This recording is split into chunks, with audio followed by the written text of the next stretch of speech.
garden slowly resumed its rhythm, though a subtle unease lingered like a shadow over the bright flowers and sparkling china. Conversations resumed in careful, measured tones, yet whispers darted through clusters of guests like restless birds. Miss Marple, still seated under the magnolia, carefully observed the fluttering expressions, the nervous tics, and the cautious laughter that tried to mask tension. She had long understood that ordinary people often revealed their secrets in the smallest gestures, in moments of distraction when they thought no one was watching. Geoffrey Linton, pale and taut, drifted from group to group with an awkward politeness, accepting condolences that sounded hollow even to the most polite ear. Some villagers, eager to assert their attentiveness, pressed questions upon him, probing for details that might clarify the shocking news. "Was it sudden?" Mrs. Crackenthorpe asked, her voice quivering with a mixture of curiosity and self-importance. "I do hope there was no suffering, Mr. Linton." Geoffrey forced a smile, nodding, though his eyes betrayed the turmoil beneath. "She passed away unexpectedly," he murmured. "It's very difficult to process. She had been well when I left the Riviera just last month. I cannot understand it myself." "I suppose she had no family other than you?" Mrs. Gossington asked delicately, leaning closer as if to catch the faintest intonation of truth. "My parents. My father is deceased. My aunt was the only close relative," Geoffrey replied, his voice tight, his gaze flickering toward the housekeeper who had appeared at the garden door with a tray of untouched refreshments. There was a momentary stiffening in his posture, an unconscious effort to shield some private thought, and Miss Marple noticed it at once. "Such news travels quickly," murmured Colonel Melbury, standing near the garden hedge with his arms crossed, "though I suppose it is difficult to hear it in person rather than through the usual announcements." His tone carried more curiosity than sympathy. Yet even he did not notice how Geoffrey's hand trembled slightly as he held his teacup. A cluster of younger villagers, keen to display both empathy and engagement, circled the bereaved man, each offering theories as to how someone could die so suddenly. "Perhaps it was the climate," one suggested, "or an illness brought on by travel." Another, more boldly, ventured, "Do you think there might have been foul play? One never knows these days." The words did not startle Geoffrey, yet Miss Marple observed the subtle shift in his expression. He inclined his head, polite but cautious, and for a moment the faintest shadow of a defensive smile touched his lips before vanishing. Such things, she reflected, often revealed more than words ever could. The housekeeper, Mrs. Pritchard, a diminutive woman with a precise and brisk manner, had now joined the garden, carrying a silver tray with an assortment of petits fours. Her eyes, dark and steady, swept over the gathering with quiet alertness, as if measuring not only the quantity of tea drunk, but the dispositions of each guest.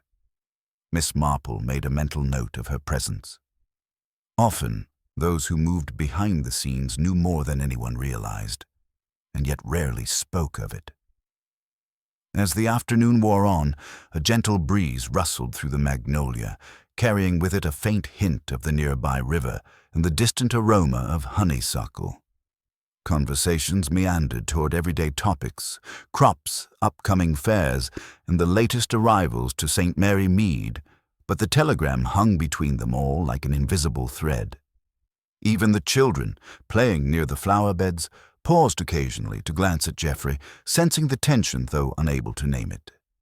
Miss Marple, while appearing absorbed in her knitting, traced connections in her mind. The Riviera, the sudden death, the telegram itself, and Geoffrey's reactions. Every small detail formed a pattern. She thought of the young man's gestures, the tight set of his jaw, the fleeting glance toward Mrs. Pritchard, the slight twitch when his aunt's death was mentioned. None of these were definitive proof of anything, of course, yet in her experience, proof was rarely necessary.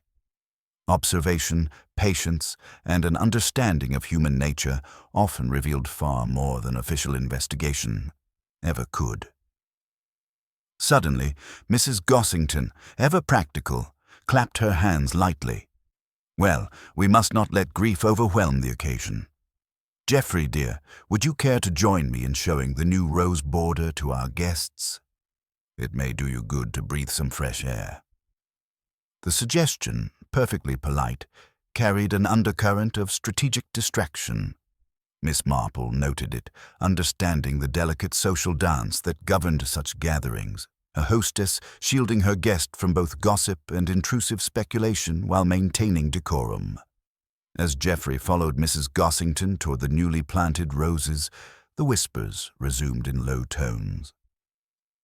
Miss Marple listened with her usual patience, catching fragments. "How odd, so sudden.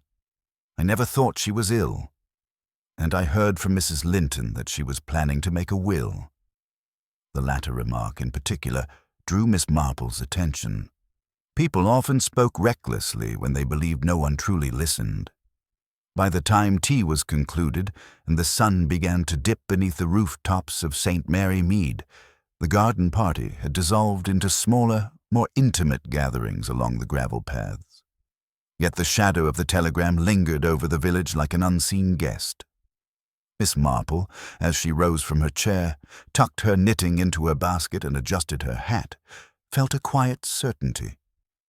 Something about this death did not sit right, though it was far too early to name it aloud. In her experience, one always began with the smallest threads, observing, listening, and waiting for the first genuine slip, the first revealing glance that would betray what the words alone could not.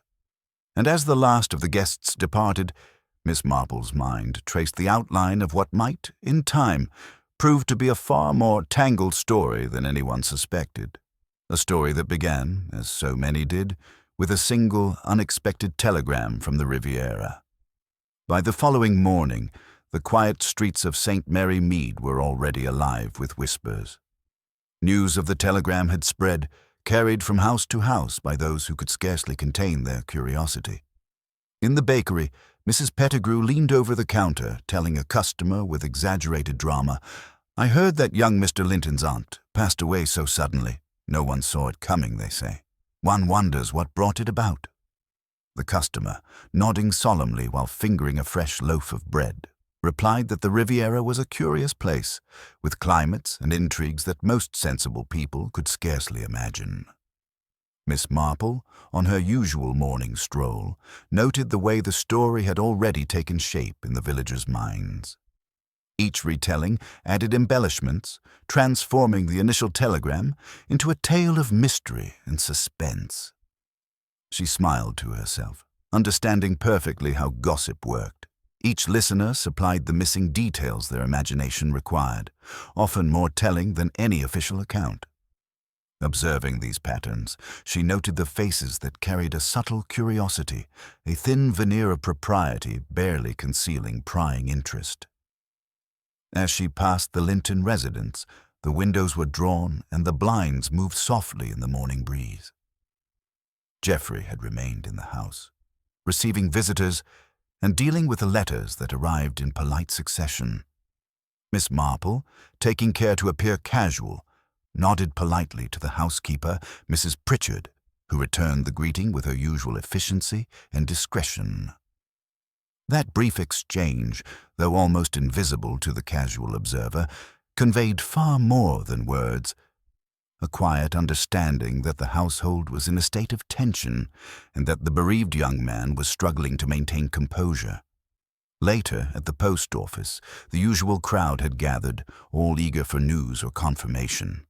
Mr. Swindle, the postmaster, leaned across the counter, whispering to Mrs. Craythorne, who fanned herself with a letter. "Quite the affair, isn't it? Sudden death abroad. There's always something curious about these things. I hear the young man had a complicated relationship with his aunt. Money matters, they say."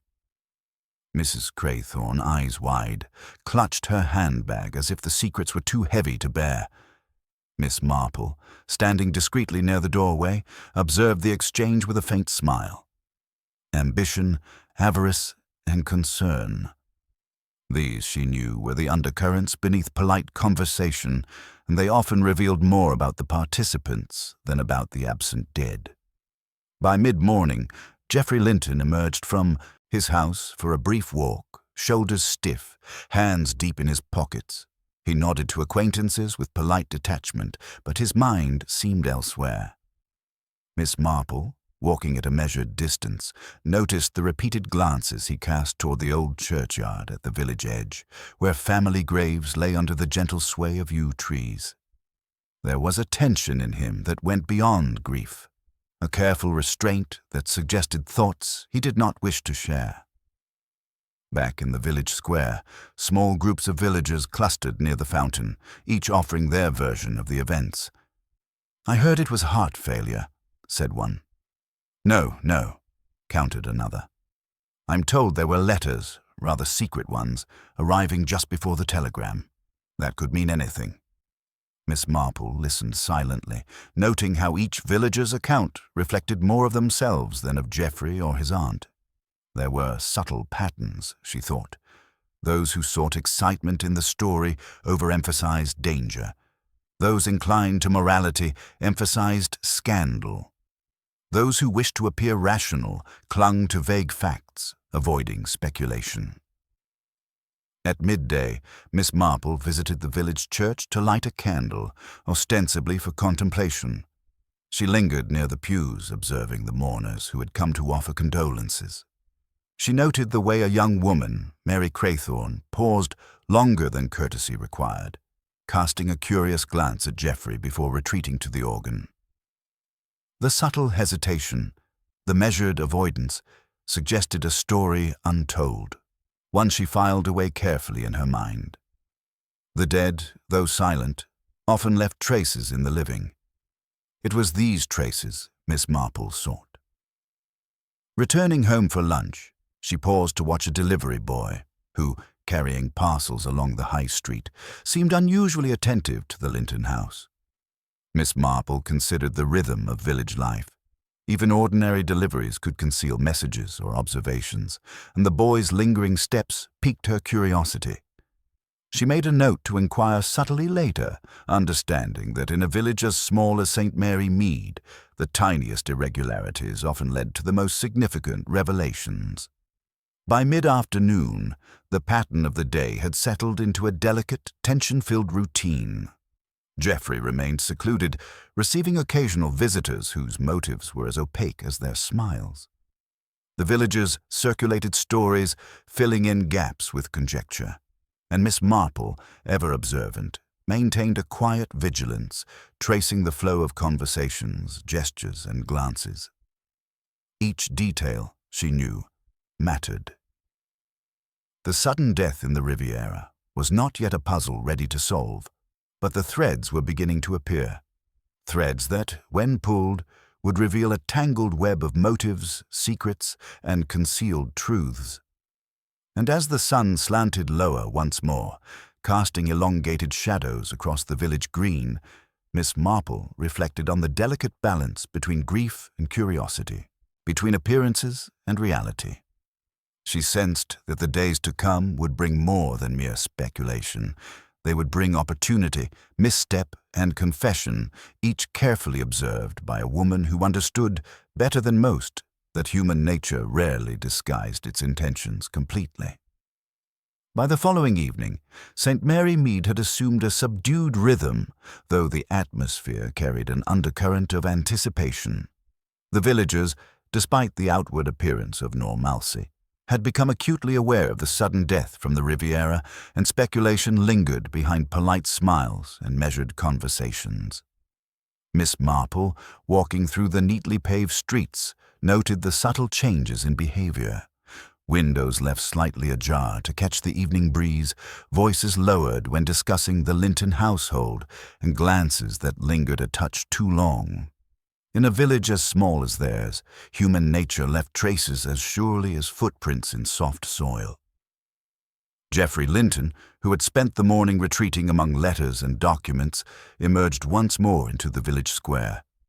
His steps were purposeful, but his mind seemed elsewhere. Miss Marple, seated discreetly on a bench beneath the chestnut trees, watched him approach the post office, where Mrs. Pettigrew was arranging freshly baked goods. The young man's expression, though outwardly composed, betrayed a nervous tension. He lingered just long enough to exchange pleasantries, but his eyes kept darting toward the Linton residence across the street, as if expecting someone, or perhaps dreading an arrival. Inside the post office, a small group of villagers had gathered. Conversations hummed quietly, punctuated by laughter that sounded slightly forced. "I cannot believe it," murmured Mrs. Craythorne, clasping her hands tightly over her handbag. "So sudden and so far away. One can hardly imagine such a thing." "It is shocking indeed," agreed Mr. Swindle, the postmaster, lowering his voice. "And yet there are always circumstances we do not see. Letters, telegrams, late-night visitors. Little details that reveal much if one pays attention." Miss Marple, leaning slightly against the door frame, made no sound, but her eyes absorbed every nuance. The deliberate avoidance of Geoffrey's name, the cautious modulation of tone, the faint twitch of the postmaster's fingers as he rearranged envelopes. Later, as the sun began to dip, casting a golden glow across the village, Miss Marple made her way to the Linton residence, ostensibly to call on the housekeeper with a friendly inquiry. Mrs. Pritchard greeted her at the door with her customary precision, ushering her into the drawing room with minimal ceremony. The room was orderly, almost austere, save for a scattering of letters on the writing desk and a single photograph of Geoffrey's aunt on the mantelpiece. Miss Marple observed the subtle tension in the air, the tight set of Mrs. Pritchard's shoulders, the careful folding of her hands, the faint tremor in her voice as she spoke of the late Mrs. Linton's habits and preferences. Geoffrey appeared shortly afterward, summoned by the housekeeper, and offered Miss Marple a polite nod. "I'm sorry to trouble you, Miss Marple," he said, his voice tight but courteous. "These matters, they require attention, and I confess I've been somewhat distracted." He seated himself near the desk, scanning through letters while maintaining a polite conversation, yet his eyes betrayed the slightest flicker of unease whenever his aunt was mentioned. Miss Marple, knitting quietly in a corner, made a mental note. Such fleeting reactions often revealed more than words, and his careful composure suggested either profound shock or the concealment of something deeper. After a short while, Geoffrey excused himself, leaving Miss Marple with Mrs. Pritchard, who returned to her duties with deliberate calm. Miss Marple seized the opportunity to observe the house itself, the careful arrangement of furniture, the orderly alignment of photographs, and the placement of the aunt's personal effects. Nothing seemed amiss on the surface, yet the keen observer noted minor inconsistencies, the slight displacement of a chair, a letter half hidden beneath the desk blotter, and the faint scent of lavender that seemed more perfumed than natural. Such small deviations, she knew, often signaled underlying disturbances. By twilight, the village seemed to gather in hushed anticipation, the daily routines continuing with a polite semblance of normality, yet charged with subtle tension. Miss Marple, walking home along the narrow lanes, reflected on the patterns of the day. The villagers' gossip, though outwardly harmless, had already begun to reveal fractures in relationships, long-standing resentments, and concealed curiosities.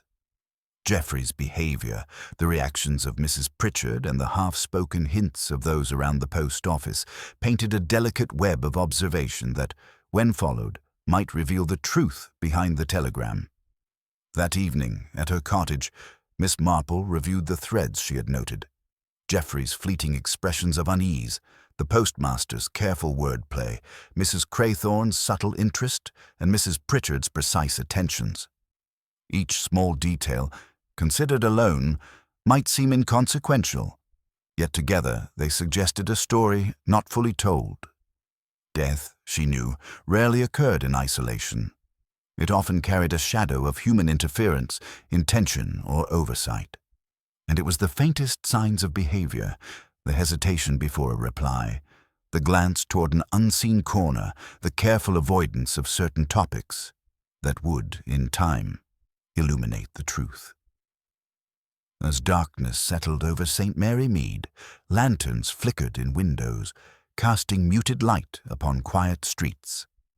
The village, outwardly serene, bore an invisible tension, and Miss Marple, seated with her knitting and a cup of tea, contemplated the day's subtle revelations. The telegram from the Riviera was no longer a mere message of loss.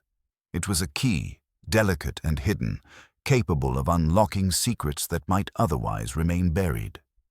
Patience, observation, and a gentle understanding of human nature would be required, she knew, to unravel the threads that were only beginning to show. And as she closed her eyes briefly, listening to the night sounds of the village, Miss Marple sensed that the coming days would demand both caution and insight. Somewhere among the polite facades, the whispered conversations, and the carefully maintained proprieties, a truth awaited discovery, a truth she was determined to uncover with quiet precision and unwavering attention. The morning after, the village of St. Mary Mead seemed outwardly calm, yet beneath the familiar routines, a restless tension simmered. The sudden news of Mrs. Linton's death had become the central topic, though each villager colored it with their own assumptions, half-truths, and guesses. Miss Marple, strolling through the village green with her basket of knitting supplies, observed the small clusters that had gathered near the fountain, speaking in hushed tones and darting glances toward the Linton residence. She noted, with her usual quiet precision, the subtle gestures that betrayed anxiety, fingers tapping tables, eyes shifting away when names were mentioned, slight flushes on the cheeks of those who thought they were being discreet. At the bakery, Mrs. Pettigrew was distributing her daily bread and scones with an added layer of commentary. "I hear, you know," she whispered to a regular customer, "that young Mr. Linton received a letter last week that seemed to trouble him. One wonders if it had anything to do with his aunt." The customer leaned closer, lowering his voice conspiratorially. Yet Miss Marple, standing at the edge of the shop to select a loaf, observed the interaction with interest rather than judgment. Villagers often revealed more than they intended, and Mrs. Pettigrew's casual chatter was no exception. Geoffrey Linton, meanwhile, had left his house again, moving with careful composure toward the churchyard at the village edge. Miss Marple, following at a discreet distance, noted the stiffness of his movements, the occasional glances toward passing villagers, and the faint tension in his shoulders. He paused at the edge of the path, peering over a small collection of graves as if looking for reassurance or answers. A few children playing nearby stopped and stared, then darted away, sensing the gravity of the moment. Miss Marple made a quiet note. Grief, true or feigned, often revealed itself in small, nearly imperceptible behaviors, and Geoffrey's actions were not yet fully understood. By mid-morning, small groups had formed near the post office and the green. Conversations were careful yet insistent, each person striving to offer insight, however speculative. "It is curious, isn't it?" said Mrs. Craythorne to a neighbor, her voice soft but urgent. "For someone to die so suddenly, abroad, and for no one to know beforehand. Letters, telegrams. There must have been something hidden, surely." Her companion nodded eagerly, adding conjecture about family disagreements and financial matters that might have caused distress. Miss Marple, lingering near the edge of the crowd, observed the way Mrs. Craythorne's eyes flicked repeatedly toward the Linton house, noting both interest and apprehension. Later, Miss Marple called upon Mrs. Pritchard at the Linton residence under the guise of a friendly inquiry regarding household arrangements. The housekeeper received her with the usual precision, yet there was a noticeable tightness around her eyes and a slight hesitation in her movements. As she spoke of the late Mrs. Linton's habits and preferences, Miss Marple listened carefully, her mind tracing the minutiae of speech and gesture. The house was orderly, yet small irregularities caught her attention. A chair slightly misaligned, a stack of letters not fully sorted, the faint scent of perfume that seemed to linger longer than natural. Minor, almost imperceptible details, yet in Miss Marple's experience, these were often the first hints of something amiss. By afternoon, Geoffrey returned home briefly to collect a bundle of correspondence, his movements deliberate and controlled. Miss Marple, who had paused along the lane leading to the Linton residence, noticed the slight tremor in his hand as he gathered the letters. He glanced repeatedly toward the windows, as if ensuring no one observed him too closely. Miss Marple did not interfere. She simply filed away the observations, aware that the smallest gestures often yielded the most telling insights. Meanwhile, the villagers continued their speculative discussions, each embellishing the tale in accordance with their own fears or curiosities. At the church, the vicar, Reverend Simmons, quietly observed a young woman lingering by the organ, her hands nervously clasped and eyes fixed upon the pews. Miss Marple had noticed her earlier as well. Mary Craythorne, and she now considered her possible involvement not in action, but in knowledge. Often, those who seemed peripheral held information crucial to understanding events. As the day wore on, the tension in St. Mary Mead grew subtly, like a string pulled taut just to the point before it might snap. Miss Marple walked past familiar cottages, noting the ordinary routines that now carried an edge of preoccupation. A gardener lingering beside his rose bushes, a shopkeeper hesitating in greeting, a housewife peering out from behind lace curtains. Human nature, she reflected, revealed its truth in the ordinary, as surely as the morning sun illuminated the village green. By evening, the patterns of observation Miss Marple had compiled formed a delicate web. Geoffrey's controlled composure, Mrs. Pritchard's careful attentions, the villagers' whispered conjectures, and Mary Craythorne's cautious behavior. Each thread alone might seem insignificant, yet together they suggested a deeper complexity beneath the surface of polite propriety. She sipped her tea in her cottage as the day darkened, contemplating the subtle connections and preparing herself for the next phase. In a village such as St. Mary Mead, patience and careful attention would reveal truths that were otherwise concealed, and she knew the quiet days ahead would bring opportunities for observation, misstep, and revelation. As the last lanterns flickered in windows and the night settled over the village, Miss Marple reflected upon the day's discoveries. The telegram from the Riviera was no longer merely a message of loss. It had become a focal point around which suspicion, curiosity, and human nature converged. And Miss Marple, as always, would watch closely, noting the smallest details, awaiting the moment when observation would reveal what the words themselves concealed. By the next morning, the air in St. Mary Mead had grown thick with speculation.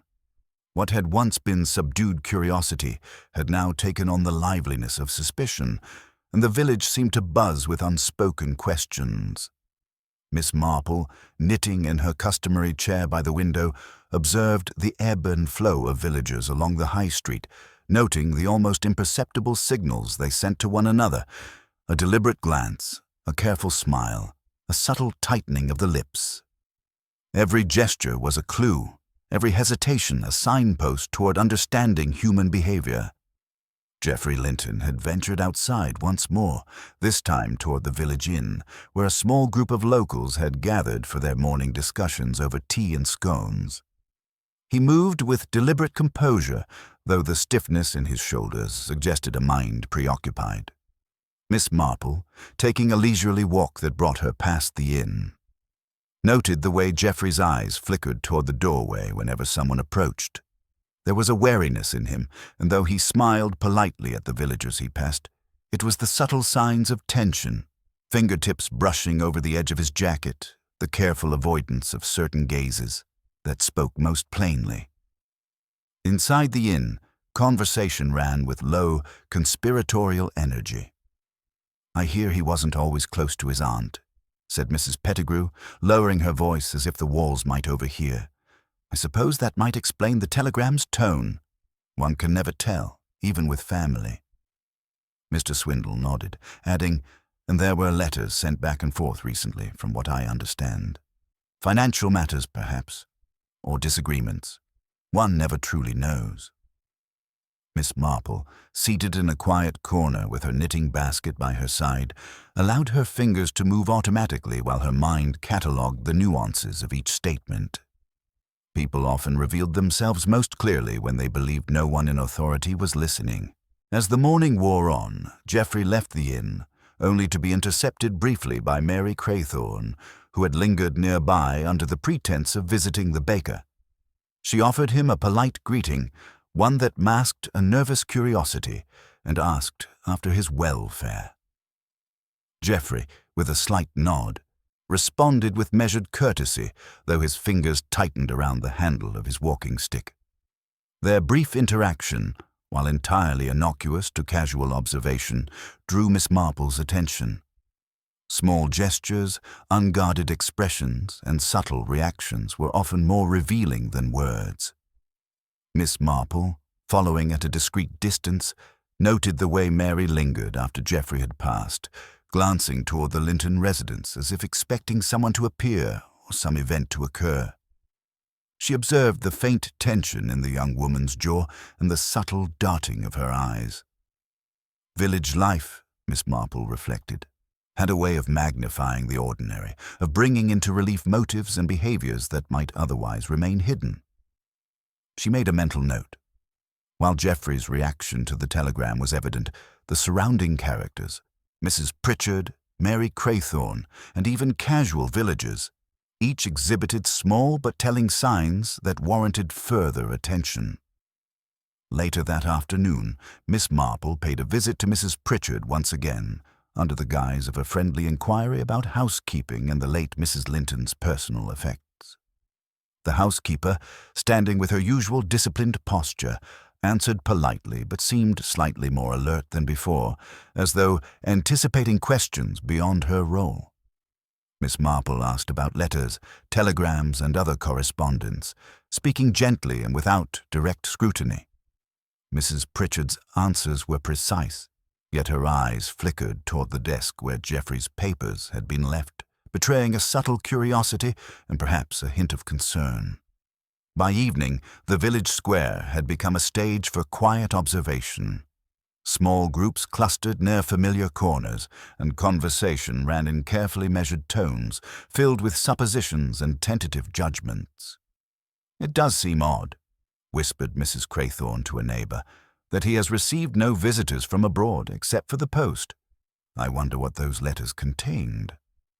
Her companion nodded, adding conjecture about secret plans, disagreements, and financial entanglements.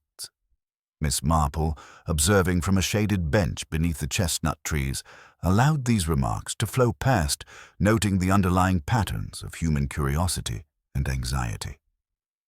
Geoffrey returned home once more, moving through the doorway with polite attention toward those lingering outside. Miss Marple followed at a discreet distance, noting how the villagers' eyes tracked his movements, the way gossip circulated in almost invisible channels, and the quiet anxiety of Mary Craythorne, who paused near the fountain long after he had passed. By nightfall, Miss Marple had pieced together a delicate web of observation. Geoffrey's outward composure, masking inner tension, Mrs. Pritchard's discreet vigilance, Mary Craythorne's curious attention, and the villagers' continuous speculation. Each thread alone might seem inconsequential, yet together they suggested a network of motives, secrets, and subtle clues. The telegram from the Riviera had set these elements in motion, and Miss Marple, with her usual patience and insight, recognized that the coming days would provide opportunities for the smallest slip, the faintest revelation, to illuminate what words and appearances alone concealed. Sitting by her fire that evening, knitting in the fading lamplight, she considered the patterns carefully. It was not the letters, the telegram, or even the death itself that held the key, she reflected. It was the reactions of those left behind, the glimpses of character revealed in everyday gestures, the small inconsistencies that no one else seemed to notice. And with that understanding, she prepared herself for the subtle unfolding of the mystery, knowing that patience, discretion, and careful observation would soon bring the truth into the open. The following morning brought with it a subtle shift in the atmosphere of St. Mary Mead. The village, which had been caught between polite curiosity and subdued speculation, now carried the faint tension of unease, as if the telegram had cast a shadow over the familiar routines. Miss Marple, strolling slowly along the cobbled lanes, noted the small gestures that betrayed anxiety, the half-closed curtains of the Linton residence, the careful avoidance of certain glances by passers-by, and the faint tremor in the hands of those attempting to maintain composure. Observation, she reminded herself, was often more revealing than inquiry, for human nature had a tendency to speak through action rather than words. Geoffrey Linton had ventured outside again, walking toward the churchyard with the deliberate precision of a man aware of being observed. Miss Marple followed at a discreet distance, noting the tension in his shoulders and the way his eyes flickered toward passing villagers, as though measuring their attention. He paused briefly near the old yew tree at the edge of the churchyard, glancing at the gravestones before proceeding slowly along the path. Each small hesitation, each careful step, was a thread Miss Marple catalogued quietly in her mind, knowing that the smallest behavioral detail often contained the largest clue. Later that morning, she called at the Linton residence once more, ostensibly to inquire about household arrangements, but in truth to observe subtle patterns in behavior. Mrs. Pritchard greeted her with customary precision, yet there was a faint edge to her movements, a watchfulness that suggested she anticipated more than casual conversation. Miss Marple allowed the housekeeper to speak first, noting the way her eyes lingered briefly on the letters scattered on the desk, the slight displacement of a chair, and the faint scent of perfume that seemed out of place. These were, to anyone else, trivial matters. To Miss Marple, they were invitations to notice and perhaps to question what might lie beneath. Geoffrey appeared briefly, moving with controlled composure to collect correspondence. Miss Marple observed the slight tremor in his hand and the fleeting glance toward the windows as if checking for witnesses to his actions. She smiled faintly to herself. Ordinary people often concealed their intentions poorly, and the more a man attempted to appear composed, the more likely he was to betray a slip. His movements suggested caution, but not guilt, at least not yet, and she noted the subtleties of his demeanor for future comparison. In the village square, conversation continued with that peculiar mixture of propriety and curiosity that was the hallmark of small-town speculation. "It is most unusual," Mrs. Craythorne whispered to a neighbor, "that no one knows precisely what caused her death. Telegrams, letters, perhaps even secrets of a private nature." Her companion nodded, adding conjecture about inheritance, disagreements, and the possible return of letters from abroad. Miss Marple, seated on a shaded bench nearby, allowed the remarks to drift past, filing away each word and gesture. Villagers often revealed more about themselves than the matter at hand, and in her experience, the unguarded commentary was as valuable as the facts themselves. It was during her walk past the post office that Miss Marple first noticed it, a minor, almost imperceptible detail that, to anyone else, would have gone completely unnoticed. A single envelope, slightly crumpled at the corner, had slipped beneath a pile of others on the counter. Its handwriting was neat but unfamiliar, and the postmark bore the faint indication of a foreign city, one she did not immediately recognize. She paused, noting the direction of the envelope, the carelessness with which it had been handled, and the curious glances of the clerk as he rearranged the pile. This small object, overlooked by everyone else, seemed to hum with significance. Miss Marple allowed herself a moment of quiet reflection. Minor details, subtle discrepancies, were often the keys to understanding larger truths. The telegram from the Riviera had already set events in motion, and this envelope, unremarkable in appearance yet oddly placed, could not be ignored. She did not rush to examine it further, for observation without intervention often revealed more than immediate action. Patience, as she had learned long ago, allowed truth to reveal itself in the ordinary patterns of daily life. Later, walking home along the village lanes, she considered the day's observations in their entirety. Geoffrey's controlled composure, Mrs. Pritchard's vigilant attentiveness, Mary Craythorne's nervous curiosity, the villagers' constant speculation, and now the unnoticed envelope at the post office. Each detail alone might have seemed insignificant, but together they formed a delicate web, the threads of which would gradually reveal the shape of hidden motives.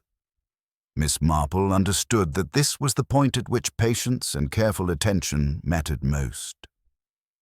By evening, the village seemed quiet, yet beneath the surface, currents of anxiety and curiosity swirled.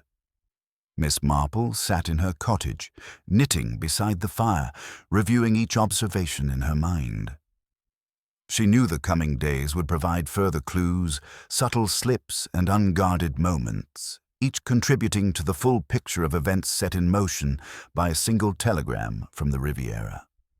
The envelope, minor though it seemed, had drawn her attention for a reason she could not yet articulate, and she resolved to watch and wait, confident that human behavior, observed with patience, would illuminate truths far more clearly than words or speculation ever could. By the following afternoon, St. Mary Mead had settled into the familiar cadence of village life, yet the subtle tension that had begun with the telegram from the Riviera still lingered in the air. Miss Marple, strolling along the high street with her knitting basket swinging lightly from her arm, observed the ordinary and the extraordinary with equal care. Villagers passed in pairs or small groups, their conversations punctuated by occasional glances toward the Linton residence, as if measuring whether Geoffrey had emerged or remained secluded. Such attention, Miss Marple knew, revealed far more about the observers than the observed, and she catalogued each nuance with quiet precision. Geoffrey Linton had once again left his house, moving with deliberate care toward the village inn. Miss Marple followed, maintaining a distance that would allow her to notice the smallest of gestures. The young man's steps were precise, his shoulders rigid, and there was an almost imperceptible tension in his jaw as he greeted passers-by. Each nod, each polite exchange, seemed measured as though he were consciously moderating his reactions. Miss Marple noted that his behavior, while outwardly composed, carried traces of unease, a faint tremor in his hands, a subtle flicker in his gaze when villagers lingered too long in conversation near him. Inside the inn, small groups had gathered, discussing the recent death with varying degrees of caution and curiosity. "One cannot help but wonder," murmured Mrs. Pettigrew to her companion, "if young Mr. Linton knew more than he admits. Letters, telegrams. It seems odd, doesn't it, that no one knew she was unwell?" Her companion nodded, adding conjecture about possible disagreements over inheritance or financial matters. Miss Marple, seated quietly in the corner, allowed the words to drift past, noting not just their content, but the manner in which they were spoken, the hesitations, the glances, the carefully measured tones. These small elements often carried hidden significance. It was in this environment of cautious speculation that Miss Marple began to engage more deliberately. She approached Mary Craythorne, who had lingered near the inn's doorway under the guise of shopping for bread. "Good afternoon, Mary," she said, smiling gently. "I trust you are keeping well. I was wondering if you might have noticed anything unusual lately, in the village or regarding the Lintons." Mary stiffened ever so slightly, her eyes flicking toward the inn's interior as if measuring who might overhear. "Oh, nothing in particular, Miss Marple," she replied, her voice soft but tense. "Everything seems as usual." Miss Marple nodded, her expression one of innocent curiosity. Yet in the subtle tightening of Mary's fingers around her basket, the brief hesitation before her reply, and the slight flush to her cheeks, the older woman detected the faintest trace of concealment. Small as it was, the reaction confirmed what Miss Marple had suspected. There were things in St. Mary Mead that some wished would remain hidden, and human nature would betray them sooner or later. Meanwhile, Geoffrey Linton had returned home briefly, pausing at the doorway to retrieve letters left by the postman. Miss Marple observed the careful glances he cast toward the street, as if ensuring no one approached unexpectedly. She noted, too, the subtle movements of Mrs. Pritchard inside the hall. Her hands folded momentarily over the letters, her gaze tracking Geoffrey's steps and the faint tightening around her lips when he touched the pile. These were behaviors that, to an untrained eye, might seem incidental. To Miss Marple, they were quietly significant. By mid-afternoon, she had returned to her own cottage, settling near the window with a fresh cup of tea. From her vantage point, she could watch the village, observing the rhythm of human behavior, the way villagers approached one another, the glances exchanged, and the subtle avoidance of certain topics. In her mind, she began to piece together the emerging pattern. Geoffrey's controlled anxiety, Mrs. Pritchard's discreet attentiveness, Mary Craythorne's subtle nervousness, and the villagers' relentless curiosity.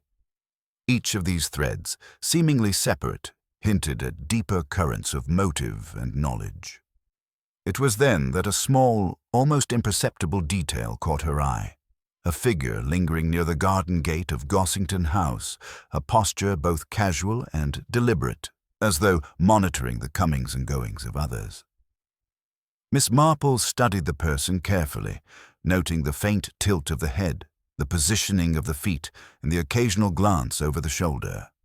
Such vigilance suggested more than casual observation. It indicated interest, concern, or perhaps the careful concealment of involvement.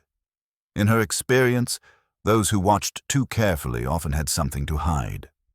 As evening fell, Miss Marple reflected on the day's careful observations. The village, outwardly tranquil, concealed layers of tension, curiosity, and hidden motives. The telegram from the Riviera had initiated a subtle unraveling of relationships, prompting reactions, slips, and unspoken questions. Miss Marple, seated with her knitting, considered the delicate balance between patience and intervention. Human behavior, she knew, would eventually reveal the truths that words could not. And as the final lanterns flickered across St. Mary Mead, casting elongated shadows upon familiar streets, she sensed that the first true threads of the mystery were beginning to show. With careful observation, discreet engagement, and an understanding of human nature, she would soon draw closer to the concealed truths, piecing together the puzzle that had arrived silently on a single telegram from the Riviera. The morning air in St. Mary Mead carried a faint chill, and the village awoke to the quiet tension of a day that promised both ordinary routines and subtle disturbances. Miss Marple, stepping carefully along the narrow lane toward the post office, noted the unusual stillness among the shops and cottages. Even the chatter of children playing near the green was subdued, broken only by occasional whispers of speculation. Something, she thought, had shifted overnight. The telegram had set events in motion, and now the careful rhythms of village life seemed to carry an unspoken urgency. Geoffrey Linton had emerged from his house earlier than usual, moving with his customary precision, but there was an added stiffness to his movements. Miss Marple, strolling at a casual distance, noticed the deliberate way he adjusted his coat and avoided eye contact with passers-by. His glance, fleeting and cautious, was directed toward the Linton letters stacked neatly on the post office counter, a detail that did not escape her keen observation. It was the tension in his fingers, brushing over the edges of correspondence, that suggested the preoccupation of a man carrying more than grief alone. At the post office, a small crowd had gathered. Mrs. Pettigrew was speaking in hushed tones to the postmaster, Mr. Swindle, her hands fluttering nervously as she recounted rumors she had heard. "Did you see how he handled those letters yesterday?" she whispered.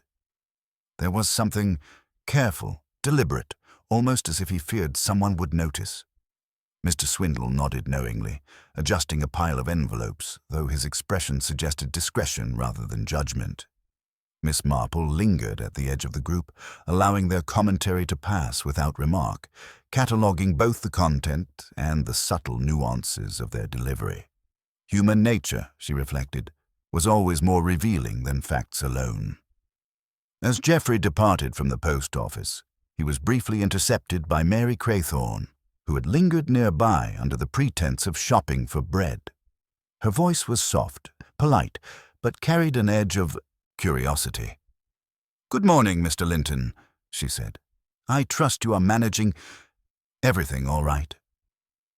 Geoffrey inclined his head with careful composure, responding with measured civility, yet Miss Marple noticed the faint hesitation before his answer, the almost imperceptible tightening of his jaw, and the brief flicker in his eyes as he measured her intention.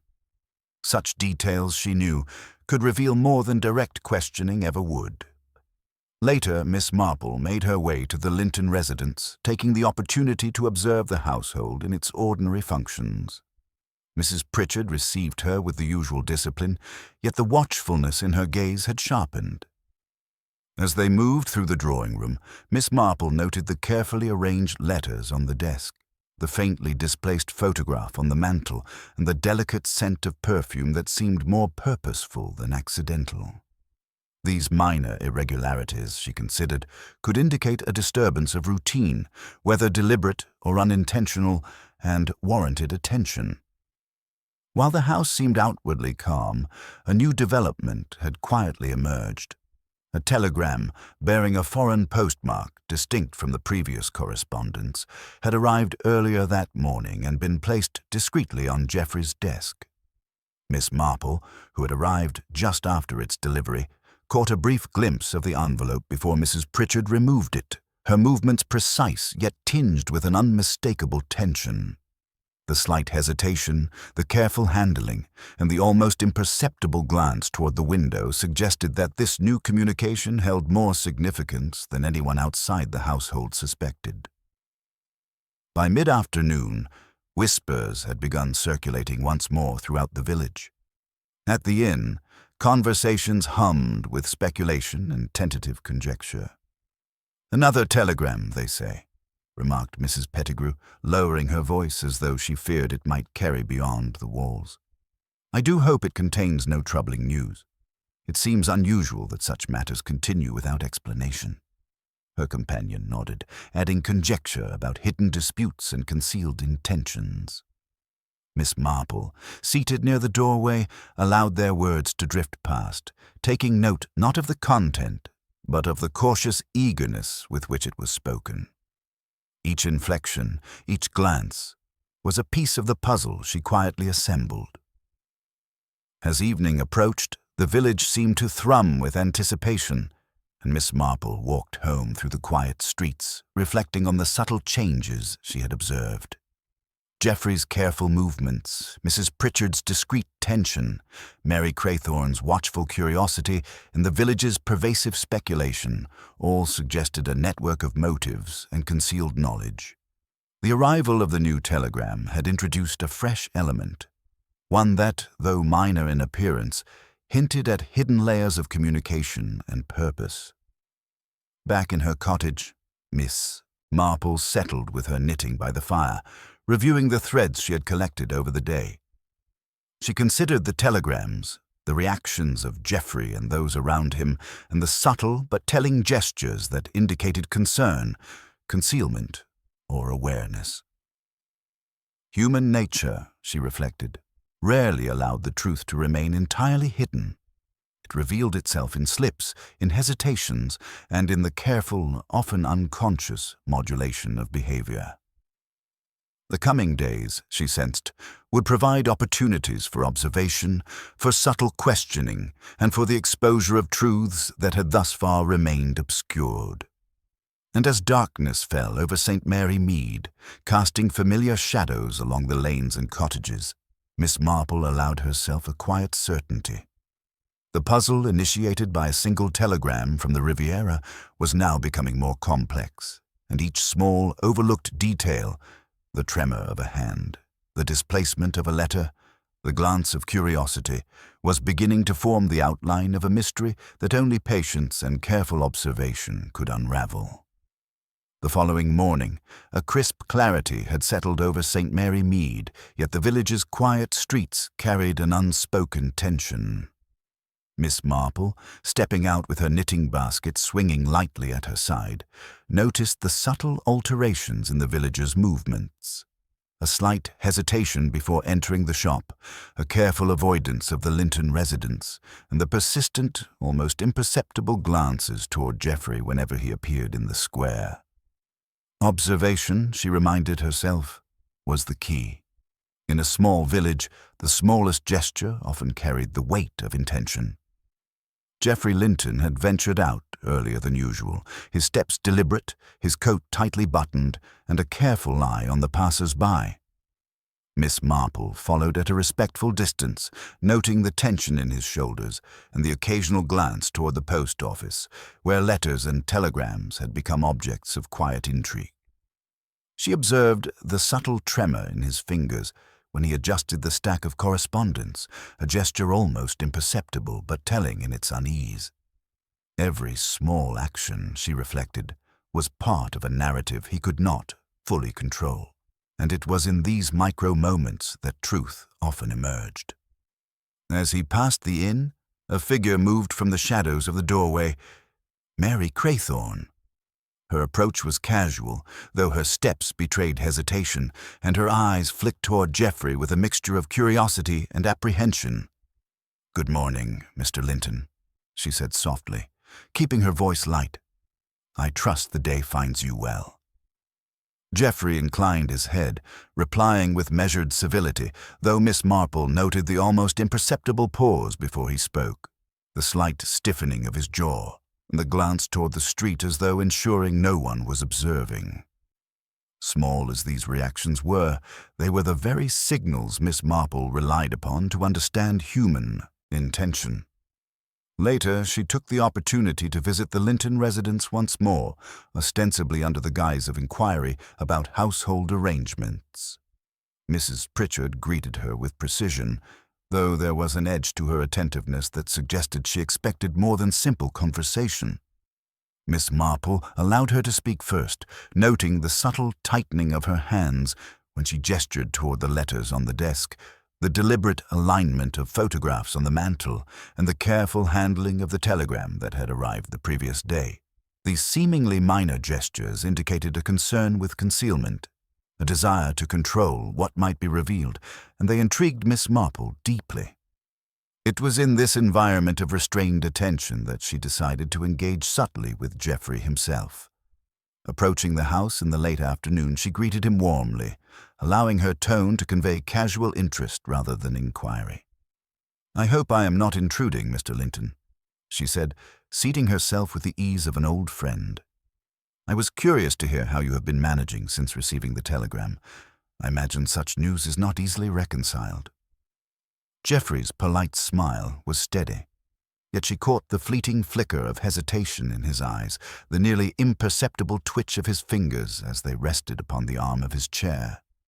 Such responses, brief though they were, spoke volumes to Miss Marple's practiced eye. During the course of their conversation, Miss Marple allowed herself to make small, casual observations, introducing subtle suggestions without posing direct questions. She commented on letters, newspapers, and local news with a tone of innocent curiosity, carefully watching his reactions. Every glance, every hesitation, every adjustment of posture was noted. Geoffrey maintained composure outwardly, but she detected undercurrents of anxiety, of concern that extended beyond grief. Human behavior, she reflected, often betrayed what words concealed, and patience and subtlety were more effective than direct interrogation. Meanwhile, in the village square, whispers continued to circulate. Villagers speculated in low voices about the telegrams, the letters, and Geoffrey's behavior. Mrs. Pettigrew and Mr. Swindle exchanged conjectures about hidden disputes, inheritance, and private disagreements. Mary Craythorne, passing nearby, cast fleeting glances toward the Linton house, her posture tense, as though aware of the scrutiny of others. Miss Marple, observing from a discreet distance, catalogued these reactions alongside those she had noted within the Linton residence. Patterns were emerging, threads of anxiety, curiosity, and concealment intertwining in a complex tapestry. By evening, the village settled into an uneasy quiet. Miss Marple, knitting by the fire in her cottage, reviewed the day's careful observations. Geoffrey's controlled behavior, Mrs. Pritchard's vigilant attention, Mary's nervous glances, and the persistent, often unconscious signals from villagers all suggested layers of concealed knowledge and motive. And yet there remained one particularly intriguing element: the telegram, minor in appearance but highly significant, whose presence seemed to influence reactions subtly across the village. Miss Marple reflected on the delicate interplay of these behaviors. The first true test of character, she thought, was not found in words alone but in the subtleties of human action: hesitation, glance, gesture, and tone. Each provided insight into intention, concern, and knowledge, and when examined collectively, they could illuminate truths that even the most guarded statements could not reveal. As darkness fell over St. Mary Mead, casting long shadows across familiar streets, she felt the first stirrings of understanding. The puzzle that had begun with a simple telegram from the Riviera was now deepening, and she knew the moment to test her observations was approaching. The threads were in place.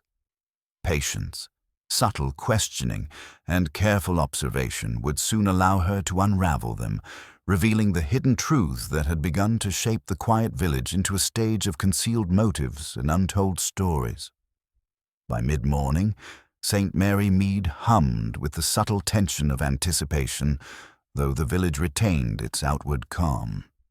Miss Marple, seated by her cottage window with knitting in hand, watched the familiar figures moving along the high street, noting the ever-so-slight hesitations, exchanged glances, and gestures that carried more weight than spoken words. Today, she had decided, was the day to test the final threads she had been observing for so long. It was time to engage carefully, to watch for reactions, and to allow human behavior to reveal the truth. Geoffrey Linton had emerged from his house with deliberate composure, carrying a small bundle of letters and the ever-present trace of tension in his posture. Miss Marple followed at a respectful distance, observing the subtle indicators she had catalogued over the past days: the careful alignment of his coat, the brief flicker in his eyes when villagers approached, and the occasional tremor in his hand as he carried his correspondence. Each of these micro-moments was part of a pattern, one she had slowly pieced together with patience and quiet observation. Her first engagement came unexpectedly. Mary Craythorne, having lingered near the fountain under the pretense of shopping, crossed paths with Geoffrey. Miss Marple, stepping into the space between them with the ease of an old friend, initiated a seemingly casual conversation. "Good morning, Geoffrey," she said, her tone light yet purposeful. "I hope you are managing all the correspondence without trouble.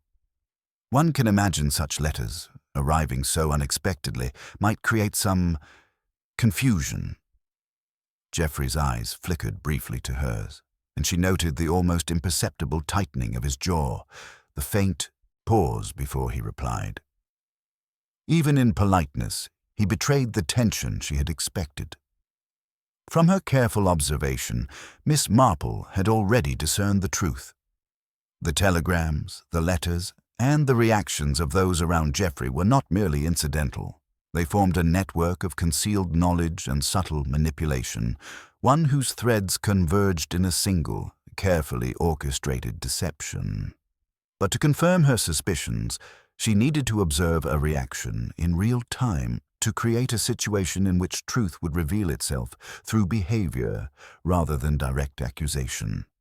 Later, she arranged to call at the Linton residence under the guise of requesting a minor household favor.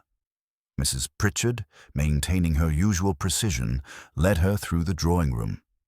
Miss Marple allowed her eyes to drift toward the writing desk, noting the carefully aligned letters and the faint scent of perfume that had long intrigued her. Geoffrey, who was present under the pretense of organizing correspondence, was unaware of the quiet scrutiny taking place. Miss Marple commented casually on a recent letter, her tone neutral, and observed Geoffrey's reaction. His hand, previously steady, tightened imperceptibly on the stack of letters. His eyes shifted ever so slightly toward a particular envelope.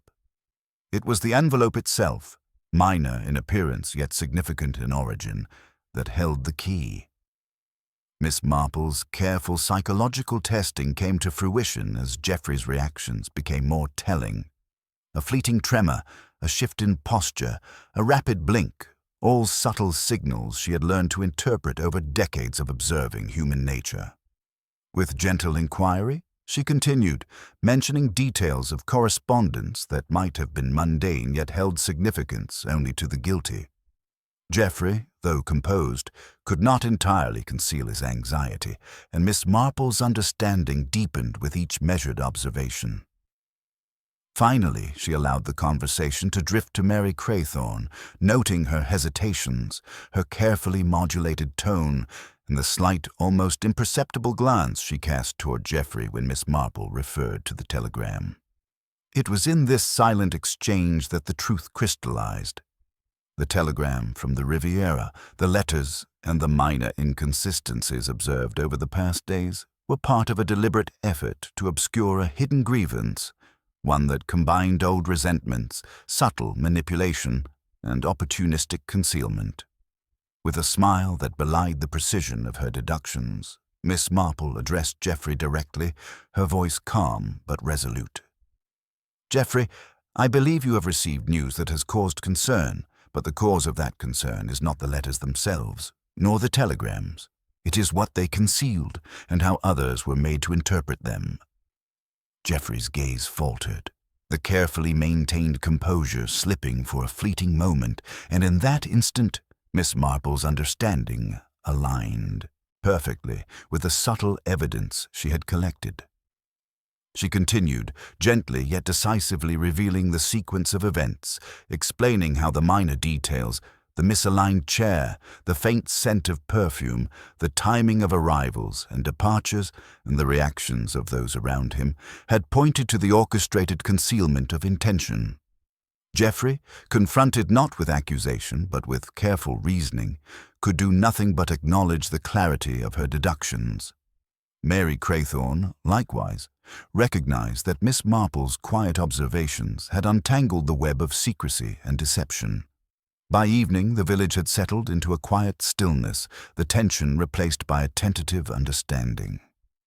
Miss Marple, knitting by the fire in her cottage, reflected upon the events of the past days, how subtle gestures, brief hesitations, and careful observation of human behavior had illuminated truths that letters and telegrams alone could never have revealed. St. Mary Mead had returned to its outward calm, though now shaded by the awareness of concealed motives and human complexity. And as she watched the lanterns flicker along the familiar streets, Miss Marple allowed herself a quiet satisfaction. The puzzle initiated by a single telegram from the Riviera had been unraveled, not through confrontation or forensic evidence, but through patient attention to human nature and the unspoken signals of character. In a small village, she knew, the truth always found a way to reveal itself, to those who were willing to watch and to understand.